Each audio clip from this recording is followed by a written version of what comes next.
I'm going to tell you how Spider-Man came into being. It's a true story, although sometimes it's hard even for me to believe it. But we had already done the Fantastic Four and I think maybe the X-Men. I can't remember the order, but my publisher came to me and he said, "Stan, I want you to come up with another superhero." So I said, okay, went home, and when my publisher said do something, I'd better do it because I wanted to keep my job. I thought, what can I come up with now? And the most important thing in a superhero at first is the superpower. Once you get that, everything else comes along. So I thought, what power will I give a new guy? And I saw a fly crawling on the wall. And I said, hey, if I could get a superhero that could stick to walls and crawl on them, man, that would be cool. And no, I'm lying to you. I don't think the word cool was in use then. I probably said it'll be groovy. I'll never lie to you. So I thought that was good. Now I needed a name. So I said, well, let's see, Fly Man, Mosquito Man. I got down to Spider-Man. Spider-Man. It just sounded dramatic. So, okay, I had my hero, I had his power, his name, and then I figured just for fun, I'm going to give him personal problems, because except for you people who that your lives are perfect, but most other people have personal problems.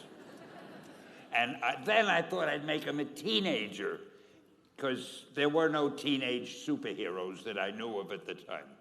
So armed with all that wonderful material, those great ideas, I ran into my publisher's office and I told him. This was my reaction, the reaction he gave me. "Stan, that is the worst idea I have ever heard. First of all," and he started to give me his, because he's a very logical man, very intellectual. "First of all, people hate spiders, so you can't call a hero Spider-Man. You want him to be a teenager?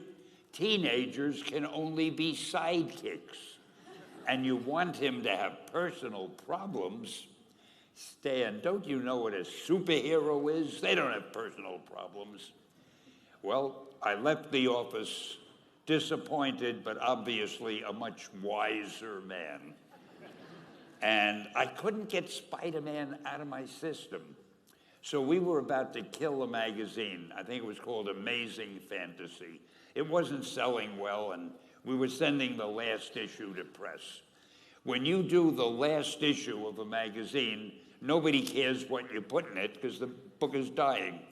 Just to get it out of my system, I put Spider-Man in Amazing Fantasy, featured him on the cover, forgot about it. A month later, all the sales figures came in. My publisher came racing into my office. Stan, you remember that character we both loved so much, Spider-Man?" He said, "Let's do him as a series." Now, why am I telling you this? Besides the fact that I have to kill a little time. If you have an idea that you genuinely think is good, don't let some idiot talk you out of it. Now, that doesn't mean that every wild notion you come up with is going to be genius, but if there is something that you feel is good, something you want to do, something that means something to you, try to do it, because I think you can only do your best work if you're doing what you want to do, and if you're doing it the way you think it should be done, and if you can take pride in it after you've done it, no matter what it is, you can look at it and say, I did that, and I think it's pretty damn good. That's a great feeling. So don't let idiots talk you out of something that you think is good.